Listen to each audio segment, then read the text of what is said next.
principles of government and the state. What would life be like without government? Anybody have an idea? Chaos. I think us as a civilization would probably come up with a more effective, way to, Who would protect us? Who would provide for our education, guard the public health, and the environment? Who would pave the streets, punish criminals, and respond to human-made or natural disasters? The government does all of these things and many more. If government did not exist, we would have to invent it. Yeah. Sorry,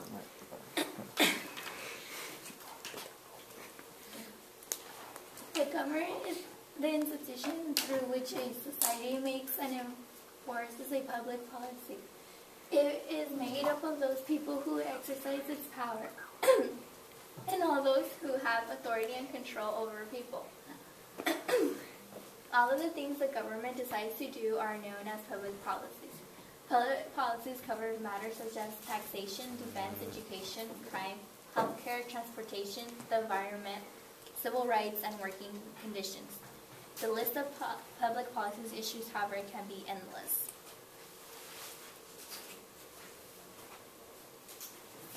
Basic kinds of power.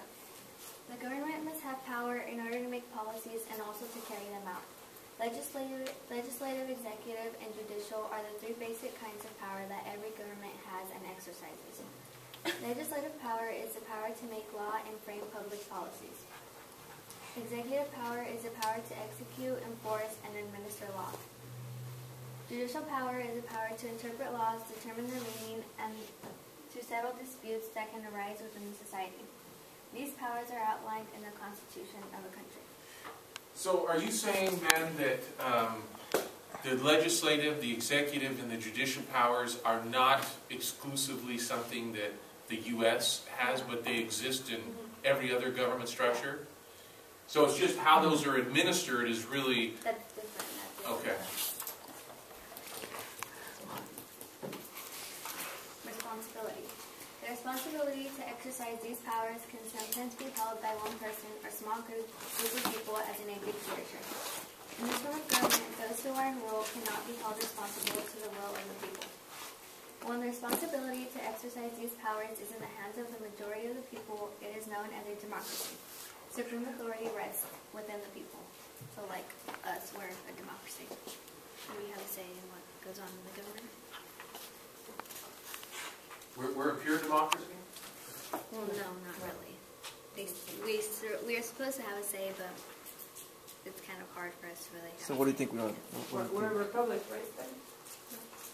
So what you mean by supreme authority rests with the people, that means that they laid the laws and we just, whether we follow them or not, is up to Say that again, Bill. Say it again. Oh, nice. Well, I just wasn't clear on what the point you were trying to make. Oh, it's up to us whether we're going to follow the laws or not. Yeah, I don't. Well, it kind of means like we have a say in what goes on. Well, it's supposed to be like that. Through our elected representatives? Yeah. But we also have a direct say at the local level, don't we, through initiatives on the we can get propositions and initiatives on the ballot in California and in local levels, measures for like LeGrand High School to see whether or not we want to fund a particular bond or things like that. So there are ways to have direct democracy where people can vote, but at a national level, you're right, it's more of we elect folks who then represent our interests, theoretically, in Washington, D.C. Origins of the government. Government is one of the oldest human inventions, however, no one knows exactly when it was first created. Government first appeared when humans realized that they couldn't survive without a way to regulate behavior. Earliest events of government dated from ancient Egypt.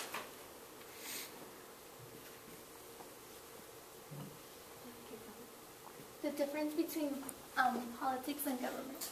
Many people believe that politics and government are the same thing, but indeed they are not. Politics is a process while government is an institution. Politics Would you mind reading that one more time? Because that was so important when you just said. Politics is a process while government is an institution.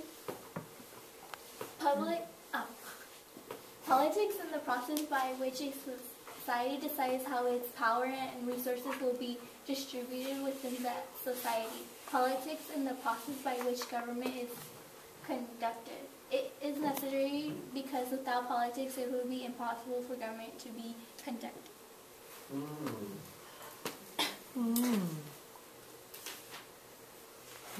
I think that was a Food for thought. well, I think it was Joey indicating that he appreciated that insight there. Oh, that hum. The state. Over time, the state has emerged as a dominant political unit in the world. The state can be defined as a body of people living in a defined territory organized by a government and who has the power to make and enforce law without the consent of any higher authority. Today, there are more than 190 states throughout the world that vary greatly in size, military power, natural resources, and economic importance. But all of them have all the four characteristics a state should have, which are population, territory, sovereignty, and government. The state is a legal entity. A state is most commonly known as a nation or a country. Meaning what? Well, a nation is a race or a large group of people, and a country, particularly place, region, or area of land. Which, like... So is the United States a state or is it a nation? Oh, Isn't it like a nation because we're all like in one? The states make up a technically, nation. it's just this. It would be considered a state, but we consider it as a nation. So I heard you say it's a state, Adilene, but then I heard Elizabeth say we're a nation. Well, because the technical term for it would be the state, but it can be defined as a nation. Oh, so I can call it either thing and be correct? Yeah. Okay.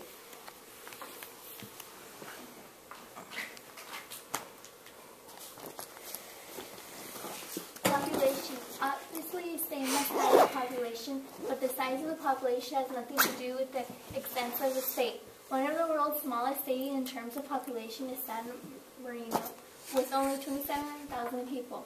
The People's Republic of China is the world's most populous state with more than 1.3 billion people, 1/5 of the world's population. The United States is the third most populous state with a population of more than 30 million. 300. 300 million. Territory. A state must also have land or territory with recognized boundaries. The states in today's world don't just vary in population; they also vary in the term of territory. San Marino is once again an example because just like it has the smallest population, it also covers the smallest amount of territory with only 24 square miles. Russia is the world's largest state, stretching across 6.6 square miles, almost double the size of the United States.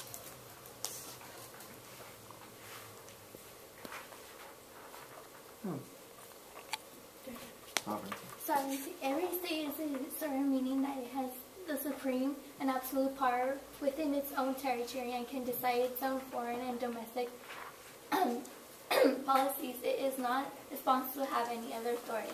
Because the United States is sovereign, it can determine its own form of government. Like any other state in the world, it could frame its own economic system and shape its own foreign policies. Sovereignty distinguishes the state from all other lesser political units. The state within the United States are not sovereign, so they are not state in the international legislation.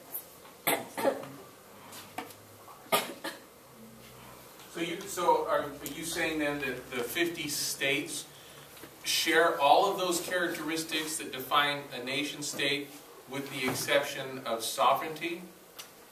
Well, we decide and we could form our own government, which like Russia and China, they don't have the choice, really. Like we could create our own, but they're like in a different government system, so it's like different.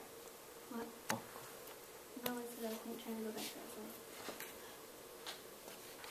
that So you've been highlighting very effectively, I think, the characteristics of a nation state. And it sounds like all of those characteristics would apply to the 50 states except for Sovereignty. Because sovereignty. They don't have any legal say really, because the state, which we live in the United States, is technically like I know what I'm trying to say, but I can't say it. You can't be. Yeah. Try it. The United States is overall considered the state, like a state, and that's like the technical term. But A nation state. Yeah, but the states within it are not, because they don't have authority for themselves. You know what I'm trying to say? Well, they do to a limited degree, but they don't have the same status as a nation state. They have population, don't they? Yeah, They have territory. They have government, but they don't possess the sovereignty. sovereignty.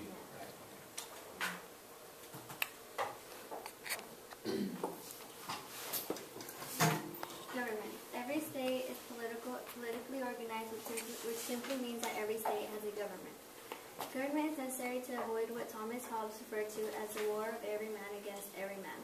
According to Hobbes, without government, there would be continual fear and danger of violent death, and life would be solitary, poor, nasty, brutish, and short. So do you subscribe to Thomas Hobbes? Are you in terms of philosophy, do you think he's right there? Yeah, I think we do need to have like a set of laws to have that we have to abide by, or else there would just be anarchy and everybody would do whatever they want. But be careful how you answer that, because Hobbes was saying you have to have a very strong government to keep the people under control. Are you more a Hobbes person, or are you a John Locke, where you believe that the people together can assemble and with a contract that would establish a government to serve the people? Are you more of a top-down or a bottom-up kind of government person? I would agree more with John Locke, because we do need to have a strong government, but not so much as where the government tells us exactly what we have to do. Does that make sense? So you want to put limits on government? Yeah. Okay. It's the way the people are. John Locke. It's the way to go.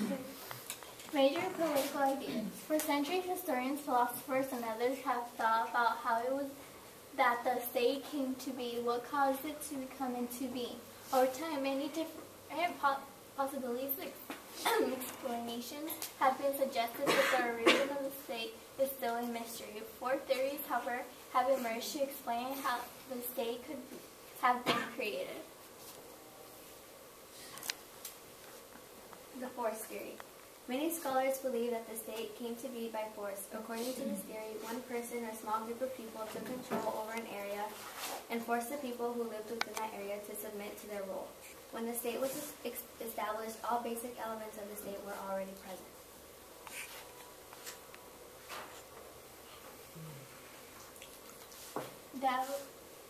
Evolution theory. Other people claim that the state came to be naturally out of the early family. They believe that one family, of which a single person was the head and thus the government, was the first state in political development. Over time, the family grew into a network and related families, or a clan. With time, the clan became a tribe. When the tribe turned into agriculture instead of their nomadic ways, they tied themselves to the land and the state was born.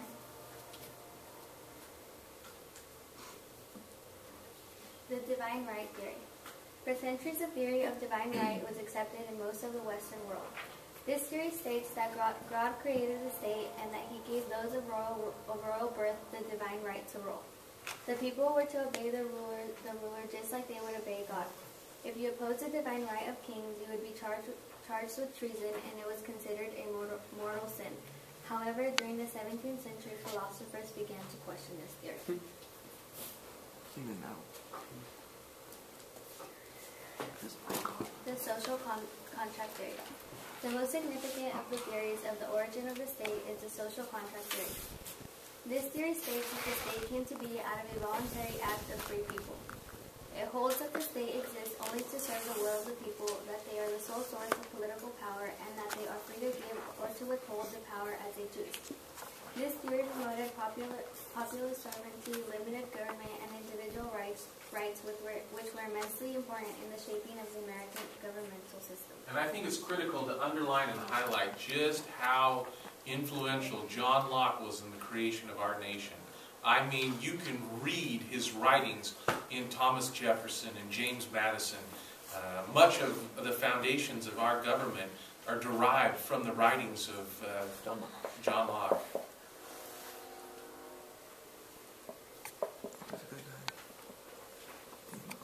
The purpose of government. The American system of government was created to serve the purpose set out in the Constitution.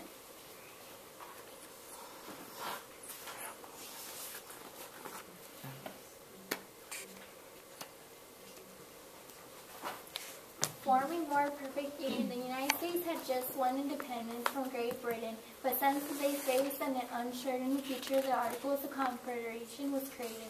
The Articles were supposed to create a firm link of friendship within the 13 states, but it provided to be neither friendly nor. The government created the Articles was powerless to overcome the rivalries and jealousy among the states that marked the time.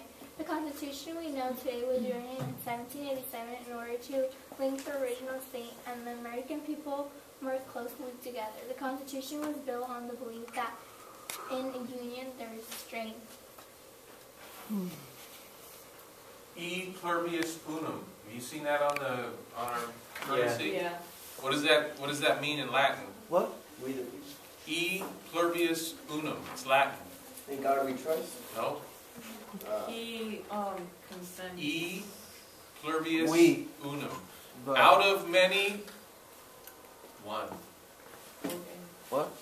Out of many one? Out of many, one. Meaning that these colonies came together. There were many, but together they would form One nation. one nation. Under God. Indivisible. What was that one? Liberty, justice for all. I don't believe in that. Establish justice. The most sacred duty of government is to provide justice. Justice can be defined as a law in both its content and its administration must be reasonable, fair, and impartial. However, those standards of justice have not always been met in this country. The history of this country can be held largely in terms of our continuing attempts to reach that goal.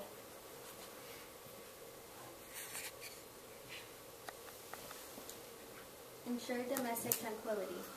In order for society to be well off, there needs to be order. The well-being of any society and keeping peace has always been a prime function of government.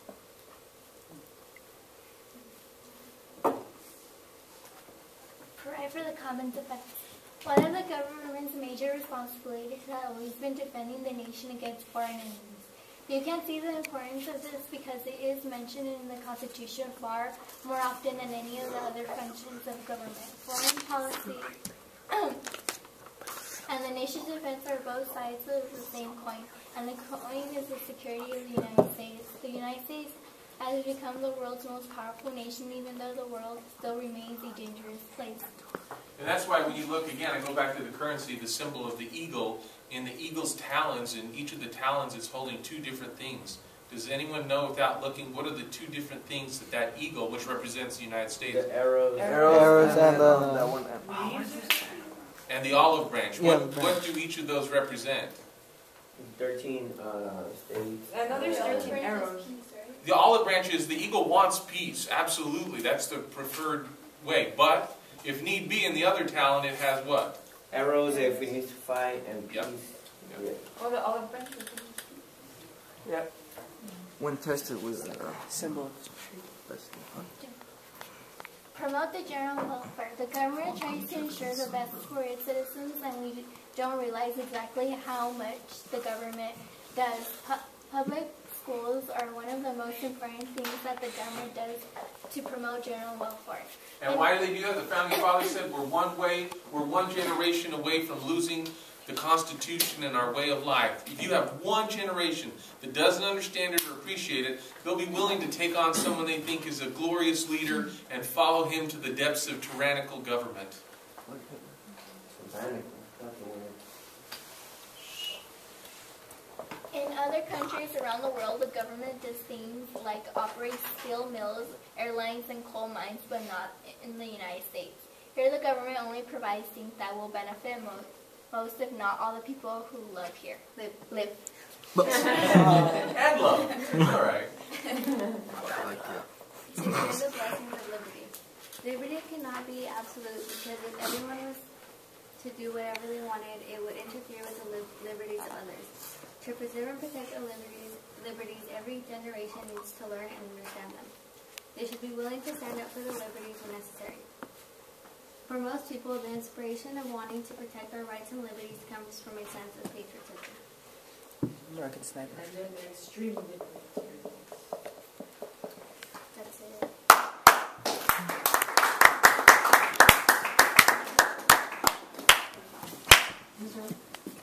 Pop quiz.